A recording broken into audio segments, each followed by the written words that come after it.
আপনি কি জানেন ঘরে বেশি পিঁপড়ে দেখা গেলে তা কিসের আলামত প্রকাশ করে? পিঁপড়া খুবই ছোট একটি প্রাণী এবং আল্লাহর এক অপূর্ব সৃষ্টি। পিঁপড়ার মর্যাদা এত বেশি যে পিঁপড়ের নামে আল্লাহ রাব্বুল আলামিন কুরআনুল কারিমে একটি সম্পূর্ণ সূরা নাজিল করেছেন। যে ঘরে বেশি পিঁপড়ে থাকে সে ঘরের মানুষেরা বেশিরভাগ সময় এদের জন্য পেরেশান হয়ে পড়ে আর নানা ধরনের টোটকার ব্যবহার করেন যাতে করে এদেরকে ঘর থেকে খুব সহজেই তাড়ানো যায়। তো আজকের এই ভিডিওতে আমরা সেই ঘরের সম্বন্ধে একটি আশ্চর্য সত্য জানিয়ে দিব যে ঘরে পিঁপড়ের আনাগোনা বন্ধই হয় না। তার আগে আমরা হযরত সুলাইমান আলাইহিস সালাম এবং পিঁপড়েদের মধ্যে একটি খুব সুন্দর ঘটনা শুনে নেই। একদিন হযরত সুলাইমান আলাইহিস সালাম সমুদ্রের কিনারে বসে বসে আল্লাহর কুদরতের দৃশ্য দেখছিলেন। তখন তিনি দেখলেন একটি পিঁপড়ে যার মুখে এক টুকরো দানা ছিল মানে খাবার, আর এই খাবারটিকে নিয়ে সমুদ্রের কিনারে যাচ্ছিল। সুলাইমান আলাইহিস সালাম লক্ষ্য করলেন সেই পিঁপড়েটি ধীরে ধীরে চলতে চলতে একেবারে সাগরের কিনারে গিয়ে উপস্থিত হল। আর সেই সময় হযরত সুলাইমান আলাইহিস সালাম একটি আশ্চর্য অদ্ভুত ঘটনাকে দেখতে পেলেন। দেখলেন যখন পিঁপড়েটি সাগরের কিনারে গিয়ে উপস্থিত হল, সঙ্গে সঙ্গে সেই সাগর থেকে একটি ব্যাঙ এসে হাজির হয়ে গেল। এরপর ব্যাঙটি তার মুখ খুলে বসে থাকল। তারপর সেই পিঁপড়েটি ব্যাঙের মুখে চলে গেল এবং ব্যাঙটি তাকে সমুদ্রের ভিতরে নিয়ে গেল। এই দৃশ্য হযরত সুলাইমান আলাইহিস সালাম চুপ করে দেখছিলেন। আর কিছুক্ষণের মধ্যেই সেই ব্যাঙটি আবার সমুদ্র থেকে বেরিয়ে আসে। ব্যাঙটি মুখ খুলে সেই পিঁপড়েটিকে বাইরে বের করে দিয়ে চলে গেল। তিনি ভালো করে লক্ষ্য করলেন যে যখন পিঁপড়েটি ব্যাঙের মুখে গিয়েছিল তখন তার মুখে একটি খাবারের দানা ছিল, কিন্তু যখন সে বেরিয়ে আসলো তখন সেটি তার মুখে আর ছিল না। হযরত সুলাইমান আলাইহিস সালাম আল্লাহর মেহেরবানিতে পশুপাখিদের সঙ্গে কথা বলতে পারতেন, মানে তাদের ভাষাকে বুঝতে পারতেন। তিনি পিঁপড়েটিকে ডাক দিয়ে জিজ্ঞেস করলেন, এই ঘটনাটি কি ছিল? তুমি এমন কি করছিলে? কিছুক্ষণ আগেই তো তুমি মুখে একটি দানা নিয়ে ব্যাঙের ভিতরে করে তুমি কোথায় গিয়েছিলে? পিঁপড়ে বলতে লাগল, হে আল্লাহর রাসূল, আমি এই সমুদ্রের গভীরে একটি পাথরের কাছে গিয়েছিলাম, আর সেই পাথরের ভিতরে একটি কীট বসবাস করে। আল্লাহ রাব্বুল আলামিন সেই কীটকে এমন স্থানে সৃষ্টি করেছেন যেখান থেকে সে বের হতে পারবে না, আর সেটাই তার সম্পূর্ণ দুনিয়া। আমাকে আল্লাহ তাআলা এই কাজে নিয়োজিত করেছেন যে আমি সেই ছোট্ট কীটের কাছে খাবার পৌঁছে দেব, আর আমাকে সাহায্য করার জন্য এই ব্যাঙটিকে আমার সঙ্গী বানিয়েছেন। সেই ব্যাঙটি আমাকে প্রতিদিন মুখে করে নিয়ে পানির ভেতরে সেই পাথরের কাছ পর্যন্ত পৌঁছে দেয়, আর তারপর ব্যাঙটি নিজের মুখ পাথরের সেই ছোট্ট সুড়ঙ্গটিতে রেখে দেয়, আর আমি তার মুখ থেকে বের হয়ে সেই কীটের কাছে চলে যাই। তারপর যে খাবার আমার মুখে থাকে সেটি তার কাছে রেখে দেই এবং ব্যাঙটি আমার অপেক্ষাতে থাকে। আর ঠিক তখনই আমি ব্যাঙের মুখের ভিতরে প্রবেশ করে যাই এবং তারপর সে আমাকে পানির ভিতরে সাঁতার কাটতে কাটতে পুনরায় ডাঙাতে রেখে চলে যায়। হযরত সুলাইমান আলাইহিস সালাম জিজ্ঞেস করলেন, আচ্ছা, যখন তুমি তার জন্য খাবার নিয়ে যাও তখন কি তুমি তার কোনো কথা শুনতে পেয়েছ? পিঁপড়ে বলতে লাগল, জি, যখন আমি তার জন্য খাবার নিয়ে যাই তখন তার প্রত্যেক দিনের কথাকে শুনতে পাই। সুলাইমান আলাইহিস সালাম জিজ্ঞেস করলেন, তাহলে সেই কীটটি কি কথাবার্তা বলে? পিঁপড়েটি বলল, ছোট কীট বলে থাকে যে সেই পালনকর্তা যিনি আমাকে এই সমুদ্রের গভীরে একটি পাথরের ভিতরে ভুলে যাননি, তাহলে যাদেরকে সবচেয়ে উৎকৃষ্ট করে সৃষ্টি করেছেন সেই ইনসানকে কিভাবে ভুলে যাবেন? তো এটি ছিল সুলাইমান আলাইহিস সালাম ও পিঁপড়ের অপূর্ব ঘটনা। সুবহানাল্লাহ। আমরা পিঁপড়ের সাথে আরও একটি সুন্দর ঘটনা শোনাব। তার আগে আমরা জেনে নিই যে ঘরে অত্যাধিক পরিমাণে পিঁপড়ে বেরিয়ে আসে সেটি কোনো জিনিসের সংকেত দিয়ে থাকে। হুজুরগণের মতে যে ঘরে পিঁপড়ের আনাগোনা বন্ধ হয় না তাহলে সেটি এই কথার নিশানা যে সে ঘরে প্রচুর রিজিক আসছে।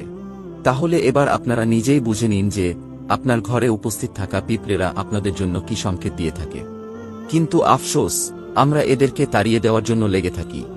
আমাদের মা বোনেরা এমন টোটকা মানে এমন কিছু কীটনাশকের সন্ধান করে থাকেন যেখান থেকে এই পিঁপড়েরা একেবারের মতো সমাপ্ত হয়ে যায়।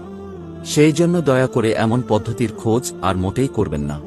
তাদেরকে আপনার ঘরে এই জন্য দেখতে পান কেননা আপনার ঘরে প্রচুর রিজিক আছে, আর সে তার নিজের রিজিকের অংশকে বুঝে নেওয়ার জন্যই আপনার ঘরে উপস্থিত হয়।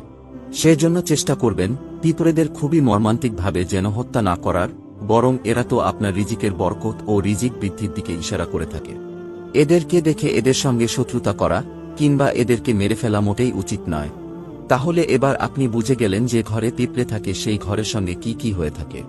তো চলুন আমরা হযরত সুলাইমান আলাইহিস সালামের সময়ের আরও একটি পিঁপড়ের ঘটনাকে জানিয়ে দিই, যার বর্ণনা আল্লাহ রাব্বুল আলামিন পবিত্র কুরআনের ভিতর উল্লেখ করেছেন। একবার হযরত সুলাইমান আলাইহিস সালাম নিজের সৈন্যবাহিনীকে নিয়ে বেরিয়ে পড়লেন, আর যখন জঙ্গলের রাস্তা দিয়ে যাচ্ছিলেন সেখানে পিঁপড়ের বাহিনীর কাবিলা ছিল। সৈন্যদের আসার পায়ের শব্দ শুনে পিঁপড়েদের রানী বলল, হে পিঁপড়েরা, তোমরা তোমাদের ঘরে চলে যাও। এমন যেন না হয় যে হযরত সুলাইমান আলাইহিস সালাম এবং ওনার সৈন্যরা না জেনেই তোমাদেরকে পিষে ফেলে। পিঁপড়ের এই কথা হযরত সুলাইমান আলাইহিস সালাম শুনে ফেলেন। তখন তিনি তার সৈন্যদেরকে থামিয়ে দিলেন যাতে করে পিঁপড়া তাদের ঘরে পৌঁছাতে পারে। অতঃপর তিনি রানীকে জিজ্ঞেস করলেন, তুমি কি জানো না আমি ও আমার সৈন্যরা কারো ওপর জুলুম করি না? তখন পিঁপড়ের রানী বলল, অবশ্যই আমি জানি, কিন্তু আমি পিঁপড়েদের রানী, আমার এটা দায়িত্ব যে আমি তাদেরকে হেফাজতে রাখব। তো এমন কথা শুনে সুলাইমান আলাইহিস সালাম মুচকি হেসে ফেললেন। আর তখনই আল্লাহ রাব্বুল আলামিনের কাছে দোয়া করলেন, ইয়া আল্লাহ, আপনি আমাকে আপনার নেয়ামতের শুকরিয়া আদায় করার তৌফিক দান করুন। আল্লাহ হযরত সুলাইমান আলাইহিস সালামকে এমন মোজেজা দিয়েছিলেন যে উনি প্রতিটা প্রাণীর ভাষা বুঝতে পারতেন। সুবহানাল্লাহ। আল্লাহ রাব্বুল আলামিনের পিঁপড়েদের এই আচরণ খুবই পছন্দ হল, মানে সে তার নিজের কাবিলার বাকি পিঁপড়েদেরও খেয়াল রাখল। সেজন্য আল্লাহ তাআলা এই বর্ণনা পবিত্র কিতাব কুরআনুল কারীমের মধ্যে করে দিলেন। আর এই নামেই কুরআনুল কারীমের মধ্যে সম্পূর্ণ সূরাটি অবতীর্ণ করে দিলেন। হযরত সুলাইমান আলাইহিস সালামের সময়ের আরও একটি পিঁপড়ের ঘটনাকে খুঁজে পাওয়া যায়। ইবনে আবি হাতিমে আছে, একবার হযরত সুলাইমান আলাইহিস সালাম রাস্তা দিয়ে যাচ্ছিলেন, তো দেখতে পেলেন একটি পিঁপড়ে উল্টো হয়ে শুয়ে নিজের পাগুলোকে উপরের দিকে করে আছে। পিঁপড়েটি দোয়া করছে, ইয়া রাব্বুল আলামিন, আমরাও তো আপনার মাখলুক, পানি বর্ষণের জন্য দোয়া করার অধিকার আমাদেরও আছে। যদি পানি না বর্ষণ করেন তাহলে আমরা শেষ হয়ে যাব। আর এই দোয়াকে শুনে হযরত সুলাইমান আলাইহিস সালাম মানুষজনের কাছে ঘোষণা করলেন, শীঘ্রই ফিরে চলো, অন্যজনের দোয়াতেই তোমরা পানি পান করতে পারছো। তো এখান থেকে আরও একটি জিনিস জানা গেল যে আল্লাহ রাব্বুল আলামিনের তাসবিহ সমস্ত মাখলুকাতই বর্ণনা করে থাকে, আর আল্লাহ তাআলার কাছে দোয়া সবাই চেয়ে থাকে। কিন্তু আফসোস, বর্তমান সময়ের মুসলমানরা গাফলতিতে ডুবে গিয়েছে, এতটাই ডুবে গিয়েছে তাদের আল্লাহর কাছে চাওয়া এবং আল্লাহর কাছে সময় দেওয়ার সময়টুকুও নেই, যা সত্যি খুব নিরাশাজনক। আল্লাহ আমাদের তার পথে ফিরে আসার তৌফিক দান করুন, আমিন। 3 ধরনের খাবার আল্লাহর রাসূল সাল্লাল্লাহু আলাইহি ওয়াসাল্লাম একেবারেই পছন্দ করতেন না। আসুন জেনে নেই সে 3 ধরনের খাবারগুলো কি কি। 1 নাম্বার হচ্ছে অত্যন্ত গরম খাবার, যে খাবার মাত্রই চুলা থেকে নিয়ে আসা হয়েছে। রাসূল সাল্লাল্লাহু আলাইহি ওয়াসাল্লাম এই তপ্ত খাবার খাওয়াটা পছন্দ করতেন না, কারণ এই খাবার মুখে দিলে মুখ পুড়ে যাওয়ার সম্ভাবনা রয়েছে। সাথে সাথেই গরম খাবার আমাদের পেটে যাওয়ার কারণে বিভিন্ন রকম রোগ ব্যাধি হওয়ার সম্ভাবনা রয়েছে। বিধায় অত্যন্ত গরম খাবার রাসূল পাক সাল্লাল্লাহু আলাইহি ওয়াসাল্লাম অপছন্দ করতেন। রাসূল সাল্লাল্লাহু আলাইহি ওয়াসাল্লাম ইরশাদ করেছেন, তোমরা বেশি করে দুধ খাও এবং গরুর গোশত কম খাও। অর্থাৎ বর্তমান সময়েও আমরা দেখতে পাই বিজ্ঞানীরা যে বিষয়ে একমত পোষণ করেছেন যে এই গরুর দুধ পান করলে মানুষের শরীরে শক্তির সৃষ্টি হয় এবং রোগ প্রতিরোধ ক্ষমতা বৃদ্ধি পায়। এই জন্যই রাসূল সাল্লাল্লাহু আলাইহি ওয়াসাল্লাম দুধ খেতে বলেছেন। আর পক্ষান্তরে গরুর গোশত পরিমাণ মতো খেলে তা শরীরের জন্য প্রোটিন এবং ক্যালোরি সৃষ্টি করে, এতে কোনো সন্দেহ নেই, কোনো ক্ষতি নেই। কিন্তু যদি আপনি মাংস বেশি পরিমাণে খান, অধিক পরিমাণে আহার করেন, তাহলে তা শরীরের মধ্যে বিভিন্ন রকমের রোগ জীবাণু সৃষ্টি করে, শারীরিক ক্ষতির কারণ হতে পারে। 2 নম্বর হচ্ছে বাসি কোনো খাবার রাসূলুল্লাহ সাল্লাল্লাহু আলাইহি ওয়াসাল্লাম পছন্দ করতেন না। যে খাবার বাসি হয়ে গেছে, রাতে রান্না করা হয়েছে, সকালে বাসি হয়ে গিয়েছে, সে খাবার রাসূল সাল্লাল্লাহু আলাইহি ওয়াসাল্লাম খেতে নিষেধ করেছেন।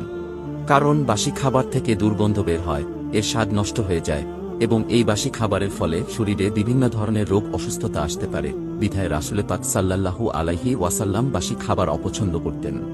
3 নম্বর হচ্ছে যে খাবারে গন্ধ আছে, যেমন কাঁচা পেঁয়াজ, কাঁচা রসুন, অতিরিক্ত মশলা জাতীয় খাবার বা এই ধরনের খাবার রাসূল সাল্লাল্লাহু আলাইহি ওয়াসাল্লাম একেবারেই অপছন্দ করতেন।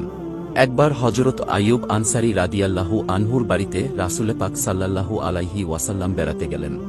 দাওয়াতে গিয়ে রাসূল সাল্লাল্লাহু আলাইহি ওয়াসাল্লামের সামনে যে খাবার পরিবেশন করা হয়েছিল তা দেখে তিনি বললেন, এই খাবার খাওয়া যাবে না। তখন আইয়ুব আনসারী বললেন, হে রাসূলুল্লাহ সাল্লাল্লাহু আলাইহি ওয়াসাল্লাম, আপনি তো কখনো কোনো বৈধ খাবার ফেরত দেননি, তাহলে এটা কেন ফেরত দিচ্ছেন? তখন রাসূলুল্লাহ সাল্লাল্লাহু আলাইহি ওয়াসাল্লাম বললেন, এই খাবারের মধ্যে কাঁচা পেঁয়াজের দুর্গন্ধ রয়েছে, যা আমি ও আমার সাথী ফেরেশতারা পছন্দ করে না। কারণ ফেরেশতারা এই গন্ধ নিতে পারে না। বিধায় রাসূল সাল্লাল্লাহু আলাইহি ওয়াসাল্লাম কাঁচা পেঁয়াজ, কাঁচা রসুন, অতিরিক্ত মশলার গন্ধ জাতীয় খাবার তিনি পরিহার করেছেন। এখানে উল্লেখ্য যে উক্ত সাহাবী সাথে সাথে রাসূলুল্লাহ সাল্লাল্লাহু আলাইহি ওয়াসাল্লামকে প্রশ্ন করেছিলেন, তাহলে পেঁয়াজ কি হারাম? হুজুর সাল্লাল্লাহু আলাইহি ওয়াসাল্লাম প্রতি উত্তরে বললেন, না, মোটেই নয়, তবে দুর্গন্ধের কারণে আমি এটা পছন্দ করি না, তোমরা খেতে পারো। তিনি যে শুধু পেঁয়াজ খাওয়া থেকে বিরত থাকতেন তা নয়, বরং দুর্গন্ধযুক্ত এমন কোনো জিনিস তিনি খেতেন না যার দ্বারা অন্যের কষ্ট হয়। যেহেতু পেঁয়াজ নিয়ে ফেরেশতাদের সহ্য না হওয়ার একটি প্রবণতা রয়েছে, তাই রাসূল পাক সাল্লাল্লাহু আলাইহি ওয়াসাল্লাম পেঁয়াজ খাওয়া থেকে বিরত থেকেছেন। আল্লাহ তাআলা রাসূল সাল্লাল্লাহু আলাইহি ওয়াসাল্লামের অনুসরণ ও অনুকরণ করার তৌফিক আমাদের দান করুন। আমিন।